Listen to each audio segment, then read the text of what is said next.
Hola, ¿qué tal? Buenos días. Mi nombre es Andrea Herrera García. Soy psicóloga, maestra en psicología, doctorante en psicología y el tema del día de hoy que vengo a presentar es generalidades de la adherencia.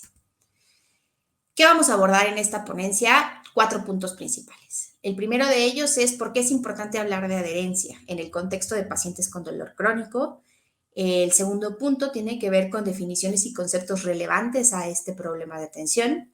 El tercer punto tiene que ver con problemas asociados y las conclusiones a las cuales podemos llegar.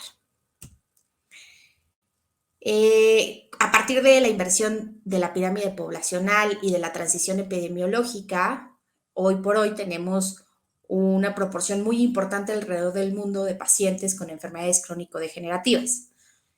Sabemos que el principal objetivo de los tratamientos de estos padecimientos tiene que ver con el control de los síntomas, con mejorar la calidad de vida mediante la farmacología, pero también con cambios en el estilo de vida. Cualquiera que haya tenido un paciente con una enfermedad crónico-degenerativa conoce que no son sencillos los cambios. Conoce que la adherencia terapéutica es uno de los principales problemas clínicos de la atención en este grupo de pacientes con enfermedades crónicas. De hecho, la literatura científica nos habla de que el 50% de los pacientes con enfermedades crónicas tienen problemas de adherencia. Y esto mismo, pues, se ve reflejado en la práctica clínica, ¿no?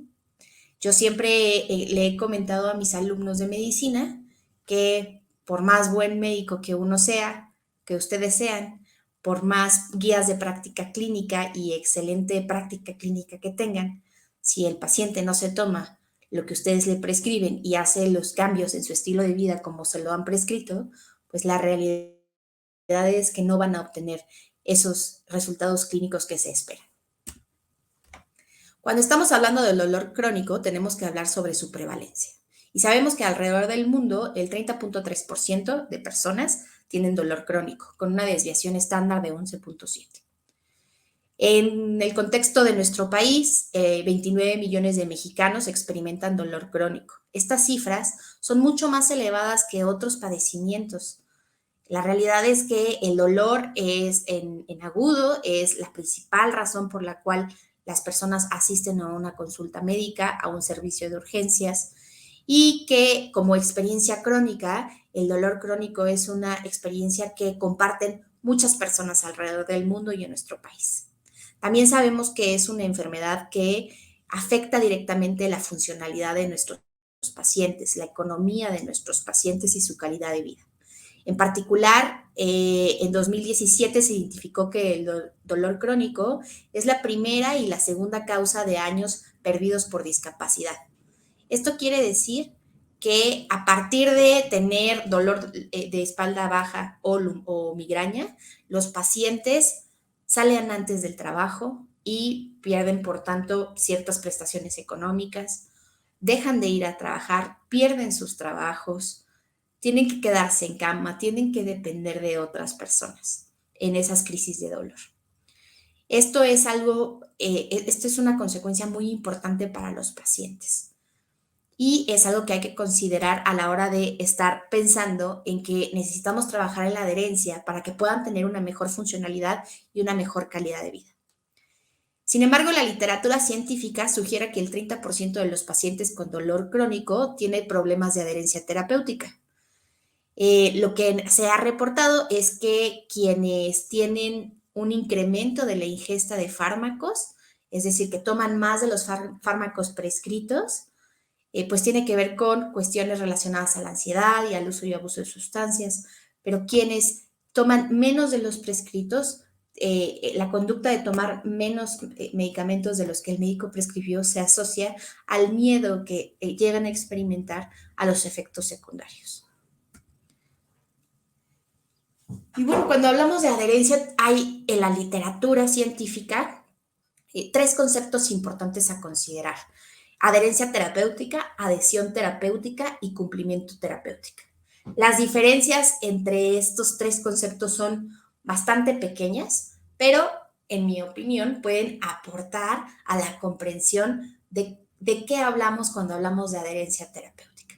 Además, si ustedes están interesados en explorar este tema, en leer literatura al respecto, en investigar al respecto, pues es importante que sepan que encontrarán información sobre la prevalencia y sobre datos epidemiológicos con estos tres conceptos. La adherencia terapéutica se define como el grado de cumplimiento del paciente. ¿En cuanto a qué? Pues en cuanto a tomar medicinas, en cuanto a seguir una dieta o introducir cambios en el estilo de vida. Y estos cambios en el comportamiento del paciente corresponden a las indicaciones o recomendaciones del profesional de la salud. Esta definición fue prescrita por la OMS y es la definición pues que rige este tema, ¿no? Es como la principal definición que hay al respecto. Sin embargo, hay algunas críticas a este concepto al considerar que el concepto habla más de una cualidad o de algo que se tiene o no se tiene, más que de un comportamiento como tal. Por eso han habido algunas propuestas desde las ciencias del comportamiento en las que se propone cambiar al término adhesión terapéutica, porque la adhesión terapéutica nos habla de una acción concreta que el individuo tiene que hacer para poder lograr ciertos resultados clínicos. La adhesión terapéutica se define como el conjunto específico de conductas de salud cuyos criterios de logro corresponden a las instrucciones del personal de salud que producen una mejoría o control de los resultados clínicos y en la calidad de vida del individuo, que puede medirse y evaluarse de manera multimetódica y continua, dada la naturaleza variable y multifactorial del comportamiento y de la historia natural de la enfermedad.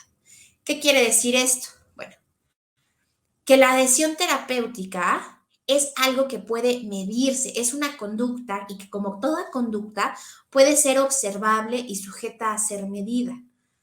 Cuando nos habla de criterios de logro, ¿a qué se refieren?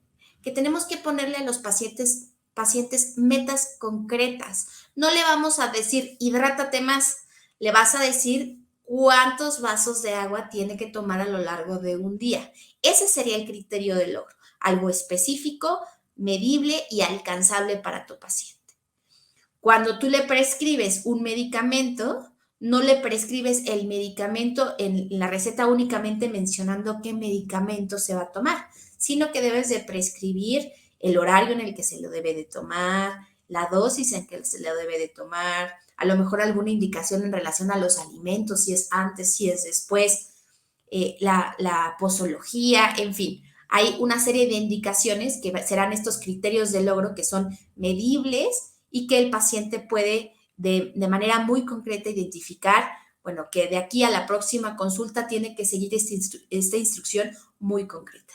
Además, creo que aquí resalta, y me parece que es algo bastante adecuado, resalta que lo que se busca con esta adhesión a las recomendaciones del equipo de salud es mejorar la calidad de vida de la persona, el control de síntomas, tener buenos resultados clínicos. Y eso creo que es algo que, pues, que le agrega a esta definición o a este concepto que estamos en este momento comentando. El tercero de las definiciones, el cumplimiento terapéutico, se define como el grado en el que el paciente sigue las instrucciones y prescripciones del profesional de la salud o el grado en que su comportamiento o actitud es igual a las recomendaciones del profesional. Esta es una definición que se utiliza en la literatura científica. De hecho, si ustedes buscan en PubMed el MESH para identificar todos los artículos que tienen que ver con esta temática, van a ver tanto adherencia como cumplimiento terapéutico. Sin embargo, dentro de la psicología no consideramos que sea un concepto pues útil en términos de evaluación, en términos de investigación, porque destaca un carácter pasivo del paciente en el que únicamente sigue instrucciones y que destaca algo que es la actitud, esta disposición a nivel conductual, afectivo y cognitivo de hacer una conducta.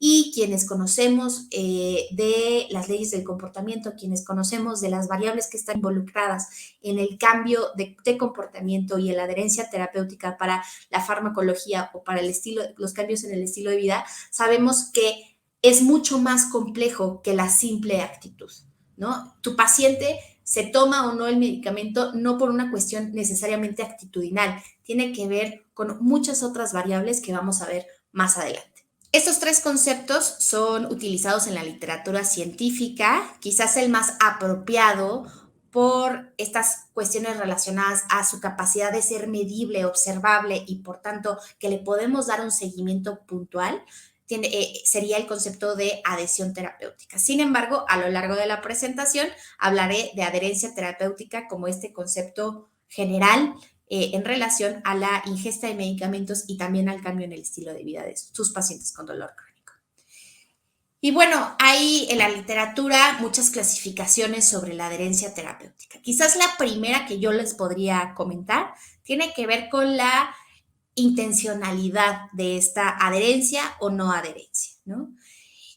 Cuando decimos que el paciente no se está adhiriendo y que es intencional esta no adhesión al tratamiento, implica que hay distintas variables que estaban dentro del control del individuo, es decir, podía comprar sus medicamentos en las farmacias cercanas a su casa, estaban los medicamentos, inclusive el propio paciente tiene los medicamentos porque el hospital se los proporciona, por ejemplo, tiene la capacidad de comprender, leer, escribir y la capacidad de comprender la instrucción que tú le diste, ¿no?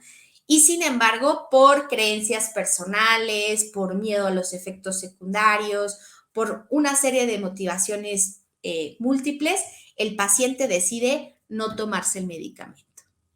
Sin embargo, hay otro grupo de pacientes que no tienen que ver con variables que estén dentro de su control, sino hay variables externas que influyen para que no se tome el medicamento.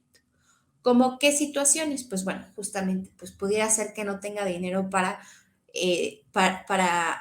comprar el medicamento que le has prescrito, pudiera ser que no haya en existencia el fármaco que tú prescribiste, pudiera ser que el paciente no sabe leer y escribir y tú no te diste cuenta de eso durante tu consulta y por tanto le diste una prescripción escrita que para nada coincide con sus habilidades y que no está adaptada a sus habilidades, por tanto no puede seguirlas, ¿no? A lo mejor pudiera haber alguna situación relacionada con la atención y la memoria durante la sesión, si por ejemplo en tu consulta tú diste una mala noticia, hay una respuesta emocional elevada afectando directamente a la atención de tu paciente y a la memoria de tu paciente respecto a ese día, a esa circunstancia, probablemente esas variables cognitivas interfieran con la precisión con la que tu paciente se tome o no el medicamento.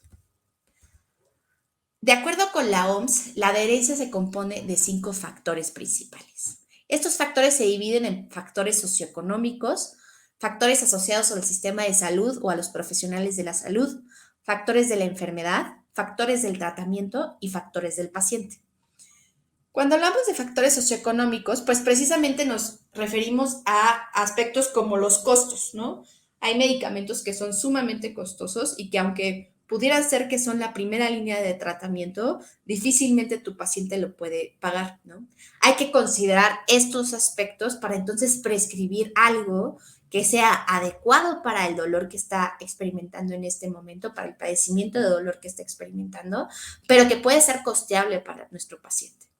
También en el analfabetismo, ¿no? Como ya bien decíamos, tu paciente puede no saber leer, por deshabilidad social, responderte a todo sí en la consulta, no hacer sus preguntas durante tu consulta.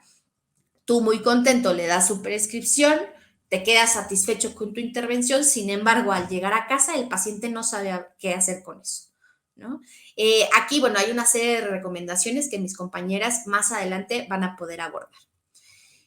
La cuestión relacionada, por supuesto, a la pobreza, el apoyo social. Imagínense que es un paciente que está postrado en cama por el dolor.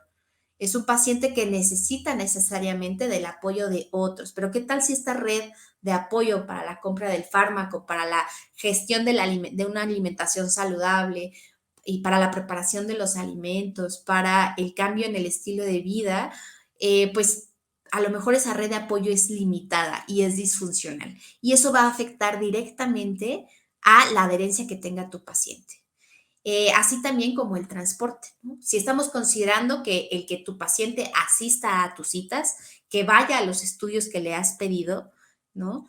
Y si consideramos que el paciente vive a 5 horas del hospital porque en nuestro país el sistema de salud está centralizado y si necesita de un procedimiento, por ejemplo, de intervencionismo, únicamente va a ser quizás aquí en la Ciudad de México, Guadalajara, Monterrey, pues bueno, hay que considerar el transporte, ¿no? ¿Qué tal si no tiene para el transporte? ¿O qué tal si ese transporte implica 5 horas estar en 3 camiones distintos con mucho dolor, lo cual puede empezar a contrarrestar la motivación para ir a esa cita al médico, a este procedimiento médico? En cuanto a las variables asociadas al sistema de salud y a los profesionales de la salud, ojo, la relación médico-paciente, la relación entre el paciente y los profesionales de la salud es trascendental para la adherencia terapéutica. Es una de las principales variables que la literatura científica nos ha reportado, porque la realidad es que está el establecimiento de una relación de confianza, de una relación de colaboración en la que el médico no actúa desde un modelo paternalista, sino desde un modelo deliberativo en el que me ayuda a tomar decisiones que son acertadas para mi salud, en las que considera que son importantes mis preocupaciones, mis deseos, mis intereses, mis prioridades, pues sin duda me va a alentar a que yo pueda seguir esta prescripción, ¿no? Hacer este cambio en mi alimentación, hacer actividad física o, en todo caso, tomar los fármacos que me esté indicando. Así también es importante la educación al paciente. Aquí el equipo de enfermería son quienes en conjunto quizás con el equipo médico, inclusive con el equipo de psicología, nos ayudan a educar al paciente en tanto a, pues bueno, qué implica vivir con dolor crónico. ¿Qué implica la fisiopatología en términos o rasgos muy generales? Por ejemplo, la teoría de la compuerta, de manera muy general, para que el paciente entienda que hay algunas cosas que pueden incrementar su dolor y que pueden decrementar su dolor, y que una de esas cosas que puede ayudar a decrementar el dolor, pues tiene que ver con cambios en el estilo de vida o con el consumo de sus fármacos. Así como lo que ya les decía yo, esta centralización característica de nuestro país de que la mayor parte de los servicios de salud pública están concentrados en las grandes ciudades, ¿no? Y eso para los pacientes que son de provincia, para los pacientes que no son de esas grandes ciudades, pues resulta bastante complicado gestionar la atención en salud y continuar en esa atención en salud. ¿Qué características de las enfermedades pues pueden estar ahí influyendo en la adherencia de los pacientes? Pues la cronicidad, ¿no? Es muy distinto que yo te diga, bueno, tienes que tomarte este fármaco que implica que lo tomes después de desayunar y a lo mejor lo tienes que tomar exactamente a esta hora y después de tantas horas tienes que tomar este otro medicamento, pero este esquema de tratamiento va a ser solo por 2 semanas, en lo que a lo mejor este antibiótico, pues, da su efecto, ¿no? Nos da los resultados que esperamos. Sin embargo, cuando le estamos pidiendo a una persona que tenga una serie de cambios y que estos cambios los mantenga a lo largo del tiempo, muy probablemente por el resto del de su vida, pues implica una dificultad mucho mayor. Y además, otra cosa que influye en la adherencia de los pacientes es cuando las enfermedades tienen pocos o nulos síntomas hasta cuando hay complicaciones. Piensen ustedes, por ejemplo, quizás en un paciente que tiene una enfermedad renal crónica, quizás en las primeras etapas, ¿no? Tú lo detectaste a muy buen tiempo y quizás los síntomas no son tan evidentes como cuando el paciente ya está en una etapa mucho más avanzada, ¿no? El no tener síntomas tan claros es algo que a los pacientes les lleva a considerar que quizás no es tan necesario el fármaco que están consumiendo. De ahí que sean cosas que debemos de considerar y advertir a los pacientes que aunque no tenga tantos síntomas o lo que no queremos es llegar a ese descontrol, ¿no? así también, por ejemplo, en algunos padecimientos de dolor, bueno, qué bueno que no ha estado teniendo síntomas, digamos, crisis de dolor, pero eso no significa que no va a haber en el futuro crisis de dolor, de ahí que tenga que tomar un medicamento de manera continuada para que esto no llegue a ese descontrol. Como variables del tratamiento, pues la complejidad del tratamiento. Piensen ustedes en los primeros esquemas de VIH, que eran bastante complejos para los pacientes. Ahora piensen ustedes que nuestros pacientes con dolor crónico pues tienen múltiples patologías, lo cual implica tomar múltiples medicamentos, cada medicamento con a lo mejor sus prescripciones. Si hay un cambio en el estilo, por ejemplo, de la alimentación, pues las particularidades, ¿no? A lo mejor tiene unas ciertas señalizaciones por la diabetes, pero otras relacionadas con alguna enfermedad endocrina. Entonces, la realidad es que se va haciendo bastante complejo para los pacientes. La duración del tratamiento, la falta de beneficio inmediato, es decir, si yo estoy consumiendo medicamento, pero no veo de manera inmediata, ni siquiera a lo mejor a mediano plazo, un cambio sustantivo en los síntomas que estoy percibiendo en mi calidad de vida. Por supuesto que esa es una variable que interfiere en la adherencia terapéutica. Los efectos secundarios, si son muy grandes, si son muy desagradables, si el paciente no los conocía, no se los esperaba, si en su momento son muy intensos, pudieran a llegar a afectar la adherencia terapéutica. Por eso es importante primero psicoeducar al respecto y en segunda instancia, pues si es posible ir aumentando la dosis poco a poco y estar muy atento a estas situaciones y atender los efectos secundarios, no darlos como por sentado, no darlos por hecho e ignorarlos, sino atenderlos para que no afecte la adherencia terapéutica, así como la interferencia del tratamiento con la vida. Es decir, piensen en los pacientes que tienen diálisis, hemodiálisis, ¿no? La interferencia con la vida es muy, muy grande. Los pacientes con dolor crónico que están postrados en cama, pues también la interferencia será bastante grande. Y variables del paciente, aquí sí, pues tiene que ver con la perspectiva o lo que el paciente cree y sabe sobre el diagnóstico y el tratamiento, ¿no? Si es un paciente que está en contra de la medicina alópata o que es un paciente que a lo mejor cree que echándole ganas se va a quitar, ¿no? O a lo mejor pidiendo mucho y únicamente pidiendo mucho a un ser superior ese alivio, esa va a ser la forma de curación, de llegar a una curación, pues bueno, ahí difícilmente vamos a tener un paciente que se adhiera a nuestro tratamiento, ¿no? O sea, tenemos que hacerles ver que pues hay una serie de conductas de manera activa que tienen que realizar para poder tener una mejor calidad de vida. Que nuestro paciente tenga algún tipo de problemas sensoriales o deterioro intelectual también puede estar interfiriendo. La conciencia de enfermedad, es decir, qué tanto le ha dado el golpe al diagnóstico, sabe qué implica este diagnóstico, sabe el pronóstico, sabe qué implica vivir con una enfermedad crónico-degenerativa, las creencias, preocupaciones y emociones negativas asociadas al tratamiento que pueda llegar a tener. Como pueden ver en esta diapositiva, adherirse o no a un tratamiento, tomar el medicamento como me lo prescribieron, hacer cambios en mi alimentación, hacer actividad física, implica mucho más allá de la fuerza de voluntad de nuestro paciente y de la actitud de nuestro paciente. ¿Qué problemas de adherencia terapéutica se han reportado en la literatura? Podemos clasificarlos en varios aspectos. Los primeros dos, quizás, tienen que ver con el momento en el que se presenta estos problemas de adherencia, que es, por ejemplo, al inicio, que le cuesta trabajo arrancar el tratamiento, que tú lo viste en esta primera consulta, le prescribiste y a tu segunda consulta te dice que crees que no lo he iniciado porque me da miedo la morfina, no lo he iniciado porque qué tal si me vuelvo adicto, etcétera. Durante la parte media de ese tratamiento, es decir, ya después de unos meses de haber iniciado el tratamiento, que suspenda el tratamiento, por ejemplo, o que no se lo tome de la manera adecuada, o hacia el final de ese tratamiento, ¿no? O sea, a lo mejor tú estás en este plan de destetar a tu paciente de cierto medicamento y en vez de hacerlo de manera progresiva, como tú lo has indicado, el paciente a lo mejor lo hace de manera tajante, ¿no? Teniendo efectos secundarios bastante aversivos.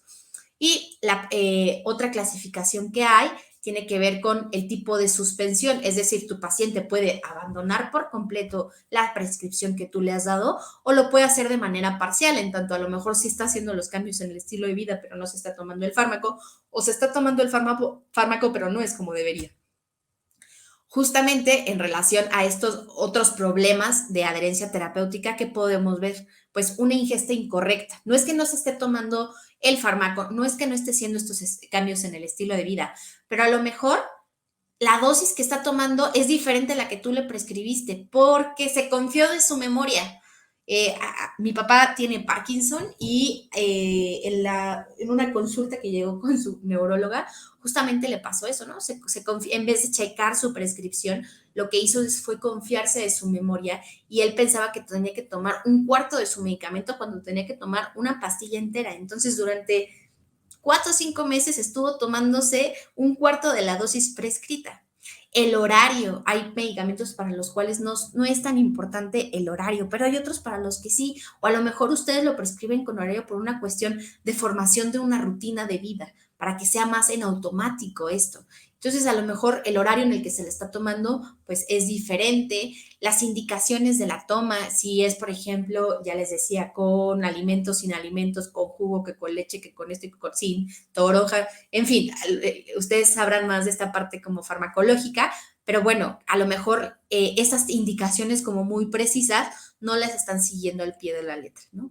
Y la consistencia, es decir, que haya días o que normalmente sí se esté tomando el medicamento, que normalmente sí esté haciendo estos cambios en el estilo de vida, pero haya días en los que tenga omisiones por olvidos, por situaciones como de organización de tu vida, no sé, piensen con quienes toman medicamento, pues que tienen que preparar hasta cierto punto el hecho de si voy a salir de casa y me voy a ir de viaje, tengo que llevar una cierta cantidad de pastillas, pero resulta ser que a lo mejor uno de mis medicamentos es un medicamento controlado y pues tengo que prever esa situación, pero mi consulta con con mi médico tratante es hasta dentro de un mes. ¿Cómo le hago para conseguir esos medicamentos que a lo mejor ya no tengo, ¿no?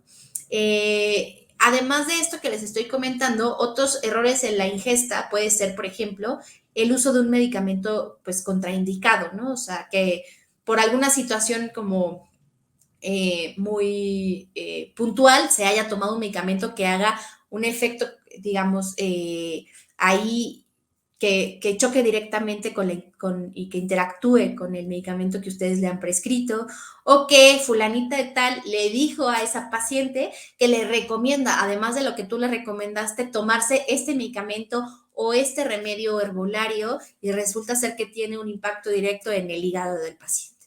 Uso y abuso de sustancias, si llega a haber el uso errático de los medicamentos, es algo que hay que evaluar, sin duda, y sobre todo en el contexto pues del manejo de opioides, ¿no? Esto no nos debe de llevar a una opioidofobia y no prescribir opioides cuando son necesarios, pero sin duda es importante evaluar el uso errático de los medicamentos y que el medicamento que se esté tomando nuestro paciente pues haya caducado. Así también los problemas relacionados con la adherencia en cuanto al estilo de los cambios en el estilo de vida, pues la verdad es que integrar conductas de salud es complicado para nuestros pacientes, así también como evitar conductas poco saludables. Piensen ustedes en los pacientes que llegan a tener, por ejemplo, un diagnóstico de diabetes y que, pues sí, se están tomando su medicamento hasta donde les es posible, pero resulta ser que van a la iglesia y les ofrecen un tamal y no saben cómo rechazarlo, porque hay un déficit de habilidades sociales importantes. Y bueno, otros problemas de adherencia tienen que ver con la asistencia a las citas, a los estudios o a la referencia a otros profesionales. A lo mejor tú cachaste que hay problemas de atención psicológica o psiquiátrica que son importantes atender y lo referiste primero al servicio de psicología de tu hospital, pero llega tu siguiente consulta y te dice que no ha ido, pues porque no cree en la psicología o porque cree que echándole ganas ya todo va a estar bien, ¿no? O a lo mejor lo referiste a rehabilitación, pero no ha tenido dinero tu paciente, en fin. O sea, si se fijan, es mucho más complejo de lo que a lo mejor en un primer momento nos imaginamos este problema. Y bueno, ¿qué impacto va a tener en nuestro paciente? Pues el impacto más claro que va a tener la poca adherencia terapéutica o una mala adherencia terapéutica va a ser en relación a los resultados clínicos que tenga y por tanto la calidad de vida, ¿no? Ya decía desde un inicio, puede ser el mejor médico y estar súper actualizado con las guías de práctica clínica más recientes, pero si tu paciente no hace las prescripciones que tú dices como tú las dices y tomando en cuenta sus preocupaciones y sus consideraciones, lo que es importante para él, difícilmente va a mejorar esos síntomas clínicos, probablemente progrese la enfermedad, tenga un peor pronóstico, su calidad de vida disminuye. Además, ojo, si estamos hablando de que este paciente tiene una baja adherencia terapéutica, está teniendo descontrol del padecimiento de dolor crónico, pues resulta ser que va a venir más veces a urgencias, ¿no? Y entonces va a ser más costoso para él porque implica transporte, porque implica medicamentos que le prescriban en el servicio de urgencias e implica pagar el servicio de urgencias.